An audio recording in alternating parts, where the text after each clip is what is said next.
रामकथा सुनने के लिए लाखों भक्तों की भीड़ लगती है। अब उसी का विरोध हो रहा है। हम बात कर रहे हैं मुरारी बापू की रामकथा की, पर ऐसा क्यों हो रहा है? दरअसल मुरारी बापू की रामकथा का आयोजन 14 जून से 22 जून के बीच में होना है, लेकिन उससे पहले जो विवाद है वो क्यों गहराता जा रहा है, जानने के लिए देखिए हमारी रिपोर्ट।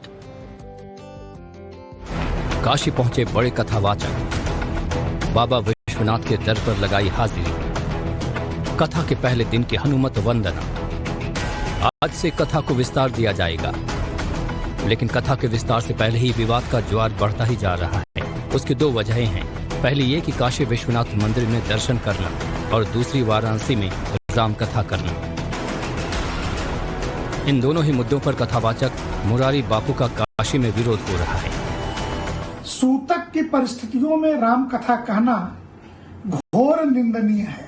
तो मुरारी बापू समाज को धोखा मत दे और धर्म को धंधा में मत बदले, यही बेहतर होगा।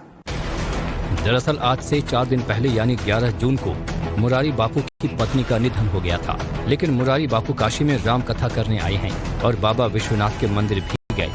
कि हम उसी परंपरा से हैं, वैष्णव साधु, कि हमें ये कोई लागू नहीं।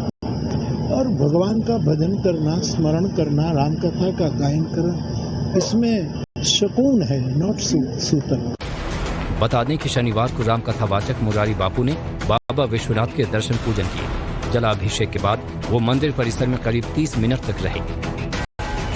रामकथा सुनने के लिए लाखों भक्तों की भीड़ लगती है। अब उसी का विरोध हो रहा है। हम बात कर रहे हैं मुरारी बापू की रामकथा की, पर ऐसा क्यों हो रहा है? दरअसल मुरारी बापू की रामकथा का आयोजन 14 जून से 22 जून के बीच में होना है, लेकिन उससे पहले जो विवाद है वो क्यों गहराता जा रहा है, जानने के लिए देखिए हमारी रिपोर्ट।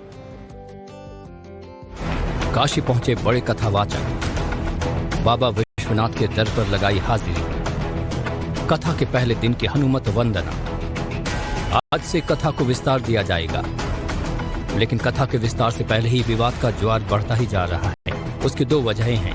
पहली ये कि काशी विश्वनाथ मंदिर में दर्शन करना और दूसरी वाराणसी में रामकथा करना। इन दोनों ही मुद्दों पर कथावाचक मुरारी बापू का काशी में विरोध हो रहा है। सूतक की परिस्थितियों में रामकथा कहना घोर निंदनीय है। तो मुरारी बापू समाज को धोखा मत दे और धर्म को धंधा में मत बदले, यही बेहतर होगा। दरअसल आज से 4 दिन पहले यानी 11 जून को मुरारी बापू की पत्नी का निधन हो गया था, लेकिन मुरारी बापू काशी में राम कथा करने आए हैं और बाबा विश्वनाथ के मंदिर भी गए। कि हम उसी परंपरा से हैं, वैष्णव साधु, कि हमें ये कोई लागू नहीं।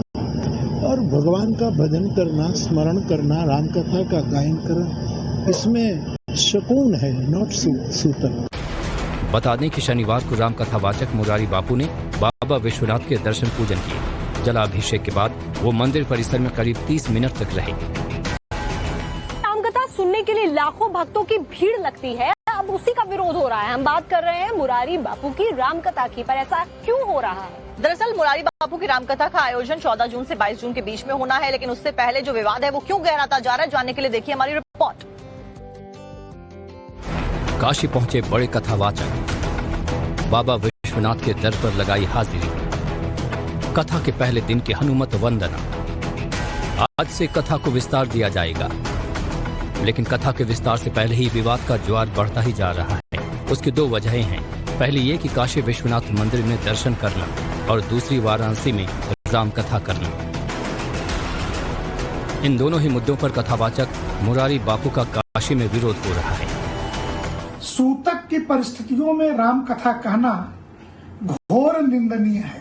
तो मुरारी बापू समाज को धोखा मत दे और धर्म को धंधा में मत बदले, यही बेहतर होगा। दरअसल आज से 4 दिन पहले यानी 11 जून को मुरारी बापू की पत्नी का निधन हो गया था, लेकिन मुरारी बापू काशी में राम कथा करने आए हैं और बाबा विश्वनाथ के मंदिर भी गए। कि हम उसी परंपरा से हैं, वैष्णव साधु, कि हमें ये कोई लागू नहीं। और भगवान का भजन करना, स्मरण करना, राम कथा का गायन करना, इसमें सुकून है, नॉट सूतक। बता दें कि शनिवार को राम कथावाचक मुरारी बापू ने बाबा विश्वनाथ के दर्शन पूजन किए। जलाभिषेक के बाद वो मंदिर परिसर में करीब 30 मिनट तक रहे।